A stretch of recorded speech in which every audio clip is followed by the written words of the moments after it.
Hello, welcome to another edition of Mafia Romance Monday, and today I'm talking about Mafia Princesses.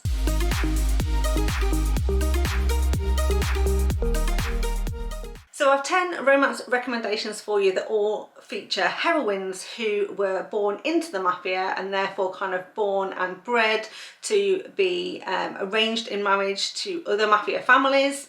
And we've got a range here of heroines who are very meek and mild to much feistier heroines, and I'll tell you who is who as we go through. So first up, I've got Bound by Duty by Cora Reilly, and this is book 2 in the Born in Blood Mafia Chronicles. So I really think the obvious heroines from this series to talk about is obviously Aria and her sisters. But I've talked about the first book in the series, which features Luca and Aria on many occasions, and I don't often talk about the second book in this series, which features Dante and Valentina. And so I decided to talk about this particular couple today, and in particular Valentina. So Dante is actually part of the outfit, and he is the Dom of the Chicago Italian Mafia. And the outfit are very much kind of at war with the Famiglia, who is the family who operates in New York. They're also at war with the Las Vegas Camorra, and we find out much more about that in the second series. But for this particular one, like we say, we are following Dante. He's just recently taken over the outfit.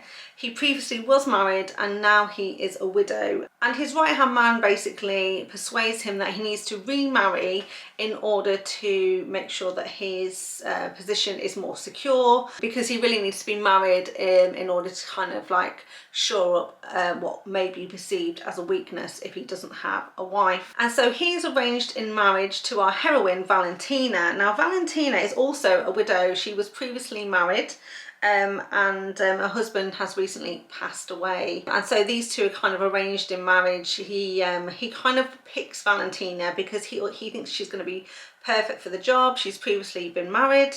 He's very closed off emotionally. He was very much in love with his first wife. He's very unhappy that she has passed away, very sad about this, still grieving, and he really doesn't want to take a wife who will expect to kind of love him again, and someone who kind of really knows his score, and he thinks Valentina is going to be the perfect woman for him. However, what we find out through the course of this book is that Valentina, while was married, she was actually doing it to hide a secret about her previous husband, and that was that he was gay. And being gay is something that is definitely not tolerated in the Mafia. They were very much friends, best friends, and she married him to kind of help him conceal his sexuality. Now the thing is, because of this, Valentina is still actually a virgin. She never did lose her virginity on her wedding night, and now she is scared that obviously when she marries Dante, he is going to figure out that she is in fact a virgin, and then this will look bad on her ex-husband. And yes, he has passed away, but she still very much wants to guard his secret. However, she need not have worried, because Dante has no intention of consummating the marriage, shall we say. But as they spend more and more time together, Valentina is very attracted to Dante. She really does want a proper marriage with him, and she very much wants to share a bed with him. And so she is going to try and lure Dante and try and convince him to sleep with her. But of course, that also means revealing her secret. So there's quite a few twists and turns in this one. Secrets are being kept on both sides, and not everything is as it seems. But ultimately, these two do fall in love and get their HEA, and I really enjoyed this one and would definitely recommend. Next up, I want to talk about Haruaki by Cala Reilly, and this one is a Yakuza Mafia romance, and it is set in Chicago. This one is book 3 in the Syndicate series, and we were following Cleo and Kai. So Cleo is actually an Irish Mafia princess, and her father wants her to get married. In fact, we find out that he's a little bit corrupt, and he is particularly trying to marry her off to the Russians in order to secure a deal that he's trying to secure with them. But her uncle, who is actually in charge of the Mafia, is kind of on to Cleo's father, and he kind of realises that he's trying to manipulate the situation to force this Russian arranged marriage. And so what he does is he actually persuades the other Mafia families that they can put in a bid for her hand in marriage.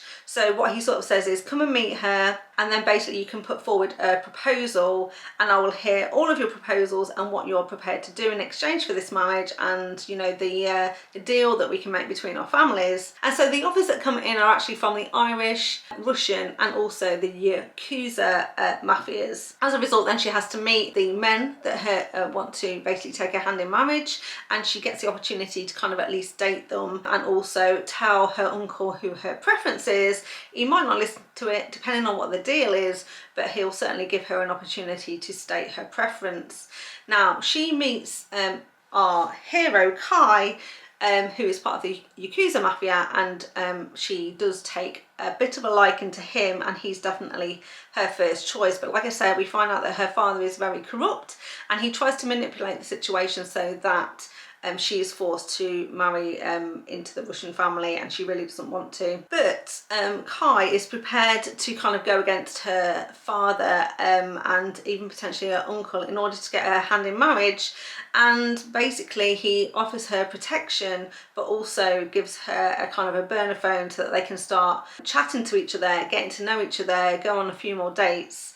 And when her life is in danger, it's Kai who basically comes to her rescue, and ultimately, you know, they work towards trying to figure out how they are going to end up together. I hadn't actually read anything by Cala Reilly before, and I wanted to read this one because I wanted to read more mafia romances that weren't just Italian, Irish or Russian mafia romances, and this is why I picked this one up.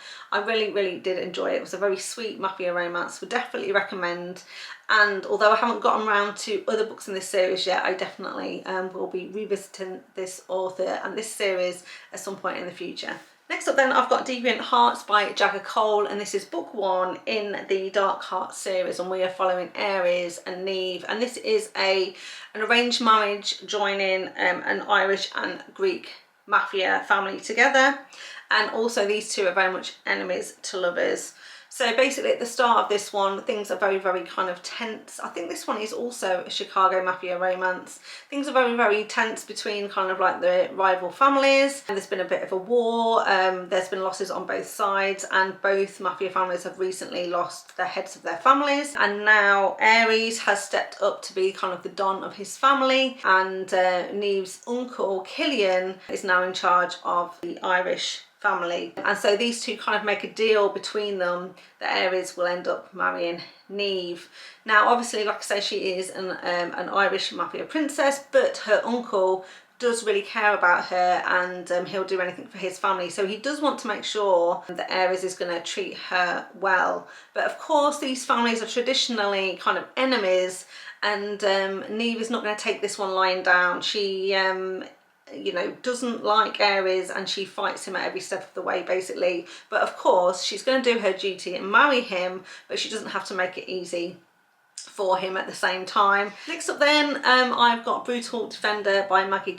This one is actually book 8 in the Mafia Wars series, and unfortunately with this one you do kind of have to read these in order, so I wouldn't say that you could just pick this one up on its own, but they are well worth reading. This whole series is absolutely fantastic, so it's worth making your way through the first 7 books to get to this one for sure. In this one we're following Killian and Ariana, and again this one is kind of an arranged marriage. She is the daughter of the main mafia family in New York, and obviously he's part of the Irish mafia in Chicago. Now she does have to marry someone. Her father is very adamant about that. She needs to do her duty as a mafia princess, and he kind of gives her a bit of an ultimatum. Really, he does want her to marry Killian, but to force her hand and make her think she's got a bit of a choice, he gives her a not so choice by basically saying she can either marry the head of the Italian mafia in Italy and be shipped off to Italy, but this guy is not very attractive and twice her age,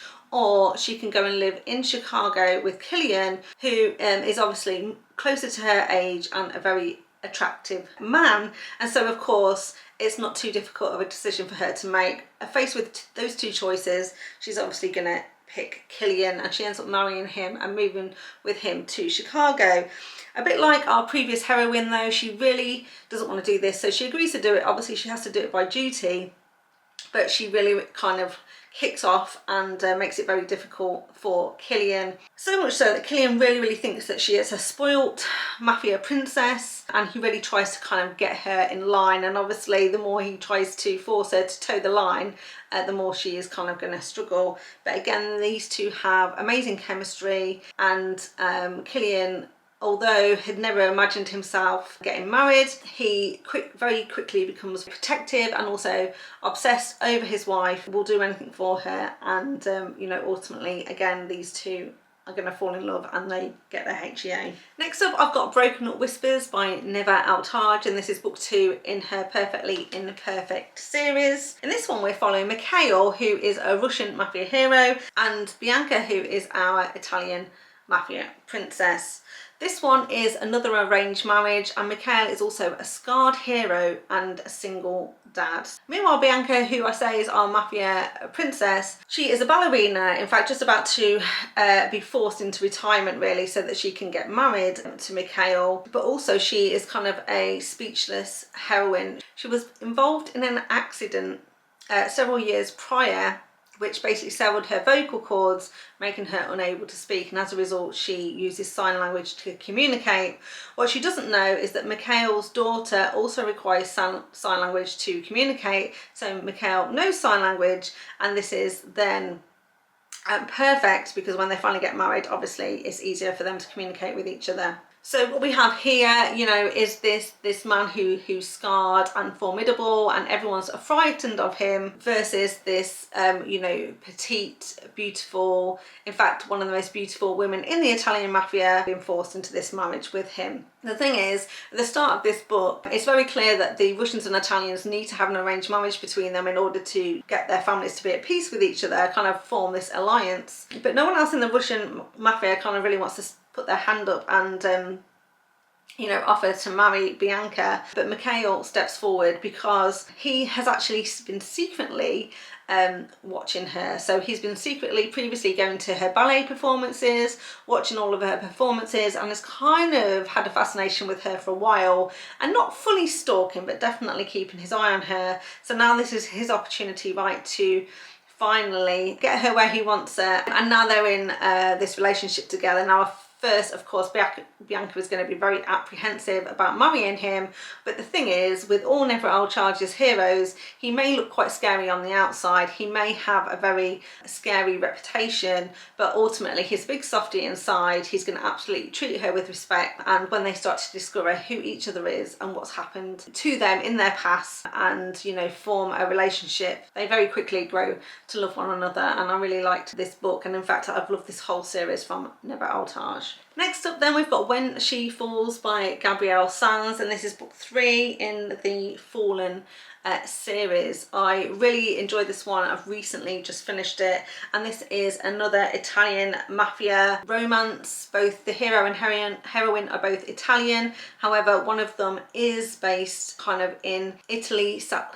Spain, and the heroine's family comes from New York, and we are following Raz and Gemma. So this one is kind of enemies to lovers. It's also a bodyguard romance and a forbidden romance as well, because our heroine in this one, Gemma, she is the middle daughter of this Dom in New York, and he is not a particularly nice guy. In fact, book 1 in this series, we find out that his eldest daughter was married to one of his kind of enforcers, and he was a very evil man indeed, and she ended up having to run away and ends up with Damiano.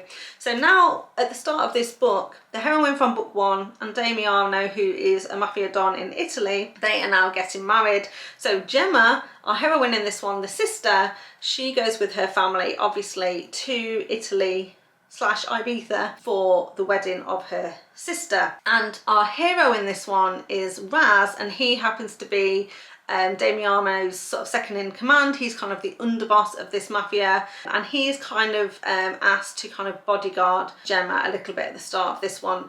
So Raz and Gemma have actually got a bit of a past, because it's not their first encounter, and on their first encounter Raz very much scared Gemma, because he actually went to New York to try and give her a secret note from her sister, but in doing so kind of scared her, and she's not really liked him since. And now she's come to Europe to see her sister get married, and Raz is very much a thorn in her side, and so they kind of have a bit of animosity towards each other, while particularly Gemma has animosity towards him. The other thing is though, is that Gemma's dad is really struggling. He's trying to hide this fact, but he's desperate to form an alliance with another mafia family in New York to secure his position, because his family has kind of been weakened recently from a bit of a war that they've had. And so Gemma is actually supposed to be arranged in marriage to Raphael, but we know going into this book that Gemma is not going to end up with Raphael, because one, we know she's going to end up with Raz, but also we know that Raphael is the hero from book 4. The thing is, we don't know how this pickle is going to be unravelled.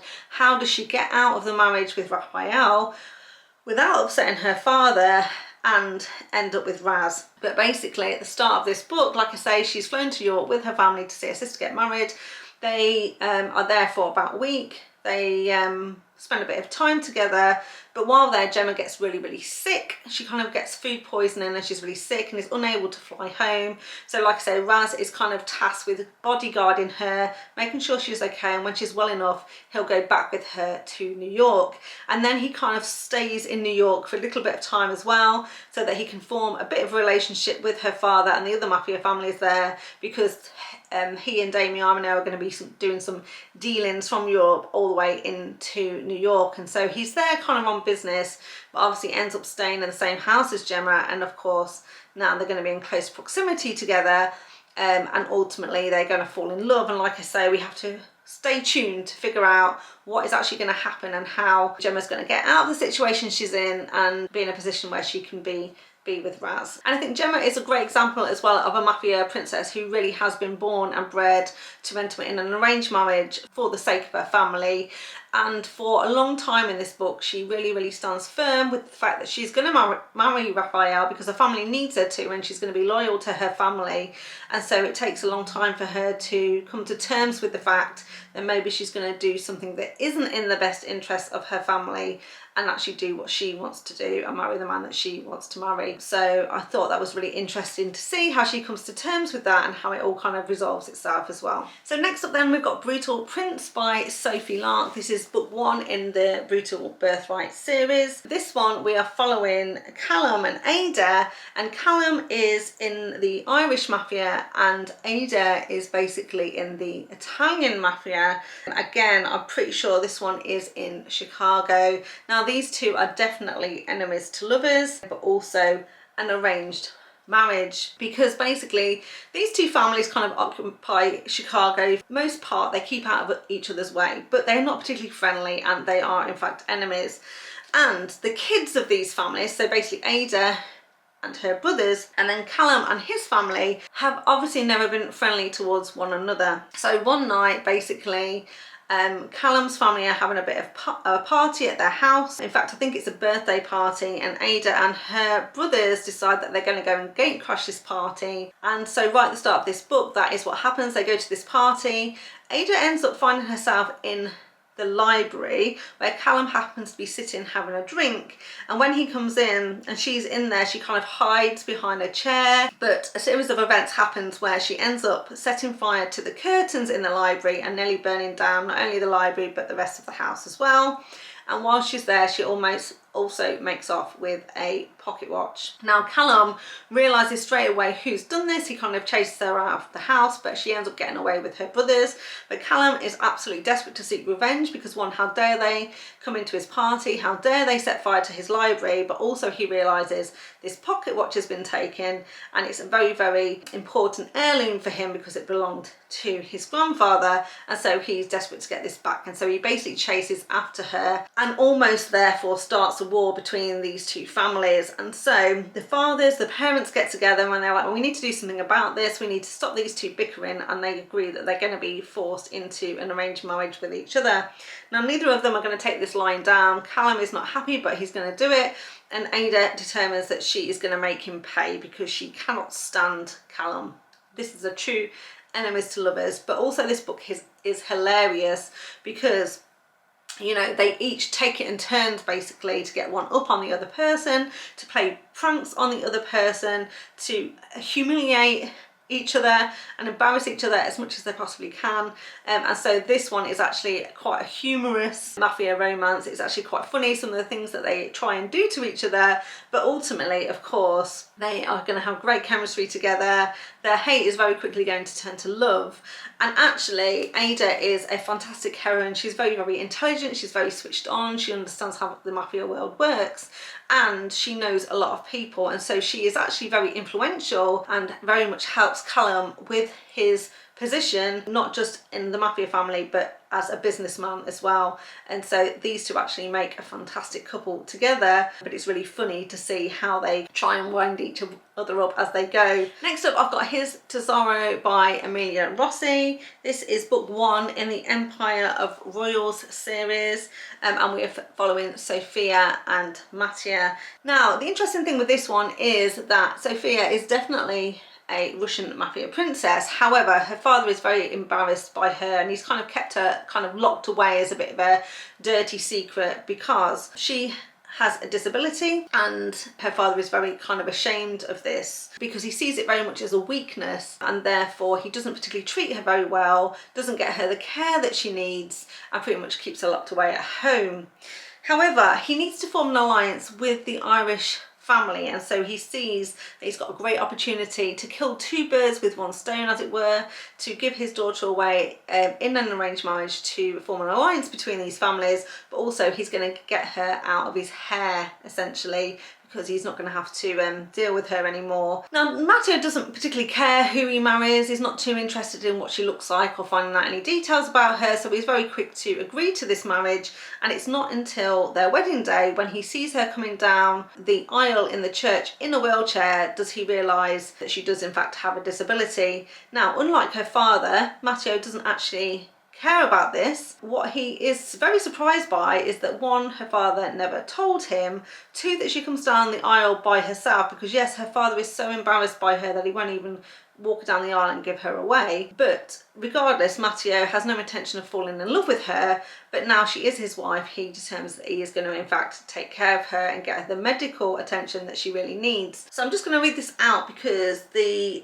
condition that she has is called hypermobile Ehlers-Danlos syndrome, which is known as EDS. And in very simple terms, what this means is that she has kind of like weakened muscles and muscle joints. So when she's tired in particular, she finds it very difficult to be as mobile as she wants to be. So she often needs walking aids, either like a rotunda to get up and move around, or she'll use a wheelchair. But like I say, her father hasn't really got her the medical care that she needs, and the wheelchair that she's got is not fit for purpose either. But Matteo very quickly kind of realises that she has not been looked after properly, and like I say, although he has no intention of spending too much time with her or falling in love with her, he is definitely going to take care of his wife, and so already her life is so much better after she marries him. And like I say, he does not care about her disability in any sense. He doesn't think that she's a weakness at all, or that she's lesser in any kind of way. So that's fantastic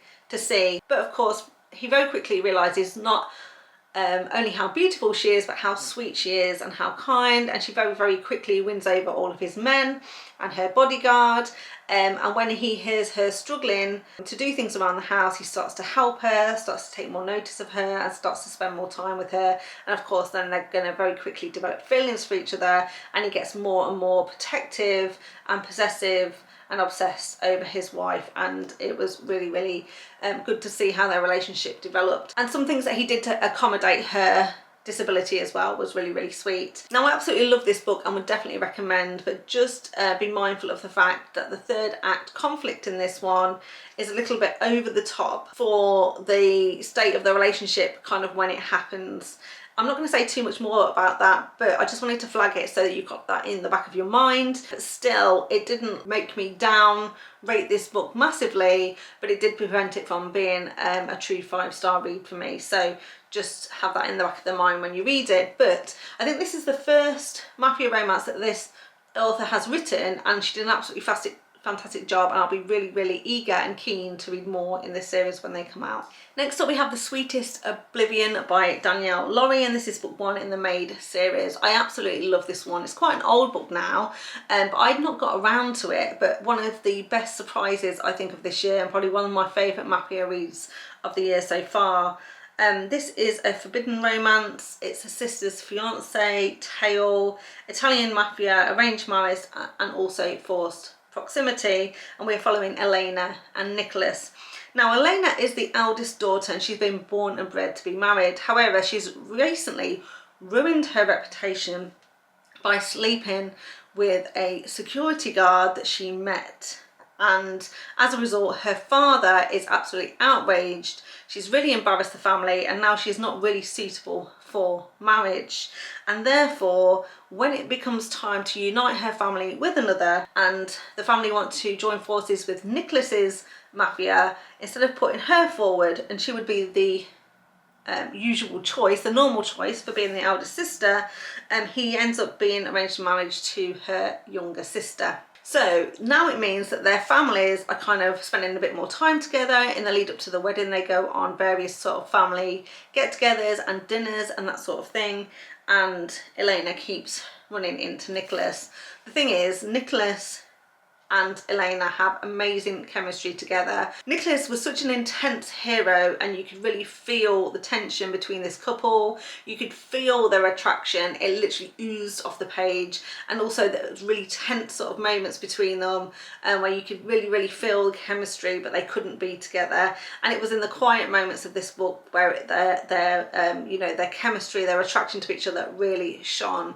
There were some amazing moments in here where they'd be just standing next to each other doing absolutely nothing untoward, but they would have a bit of a conversation. You could feel the spark between them, and then they'd kind of move away from each other. So definitely there's this underlying kind of energy where they're definitely going to end up together. They both want to be with each other, really care about each other, but again it's one of these situations where he's supposed to marry the sister, and how is he going to make the turn of events in his favour so that he can actually marry the sister that he really wants to marry. And so I absolutely love this one, and I thought it fit perfectly in this recommendations video, because not only is she a Mafia princess, but it's a different spin on it, right? Because she would have absolutely been first in line to marry this guy, but because she ruined her reputation, her family kind of like were really unhappy with her, because like I say, she'd been born and bred to be a Mafia princess and to be married off, but she's obviously ruined herself, and therefore she's kind of deemed used goods, if you like, and no one's going to want her. But of course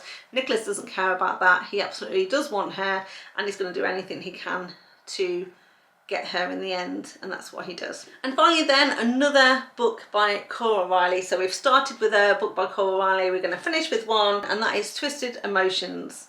And this is book 2 in the Cora Chronicles tale, and in this one we are following Nino and Chiara. Now this is another arranged marriage, and Chiara is in fact a Mafia princess. So she is cousins to Luca, who is head of the Familia in New York, but her father betrayed the Mafia, and as a result she's kind of really been shunned by the rest of her family, and she had to be brought up by her aunt and uncle, who have looked after her. They haven't done anything too horrible, but also they haven't been overly kind to her either. And now we need to form an alliance between the Las Vegas Camorra Mafia family and the Familia in New York, and so Chiara is kind of put forward to marry Nino. Now Nino is second in command and the brother to Remo, who heads up the Camorra, and he's also known to be a very cold, sort of callous, unfeeling kind of beast of a man.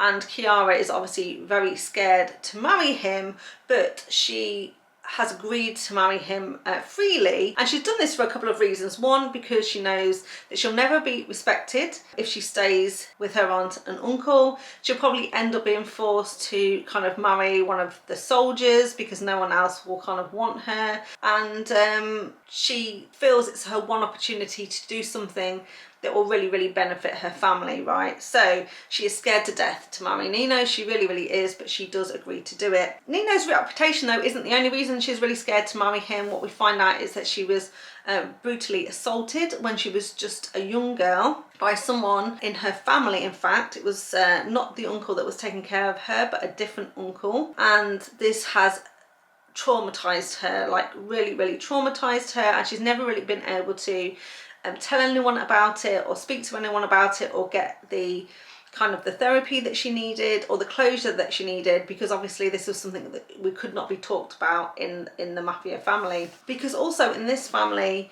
you are absolutely supposed to be a virgin when you get married, because they still have the old fashioned tradition where after the wedding night you are supposed to present the sheets to the wedding guests and thereby prove that she was in fact a virgin and that the marriage has been consummated. And so she is petrified that finally her secret that she's been keeping all this time is finally going to be revealed. She thinks that Nino is going to be really unhappy with her, but she's also dreading the part where they're going to consummate the marriage, right? Because she is still massively traumatized and can barely stand to even be touched by anyone, and so this is a source of real anxiety for her.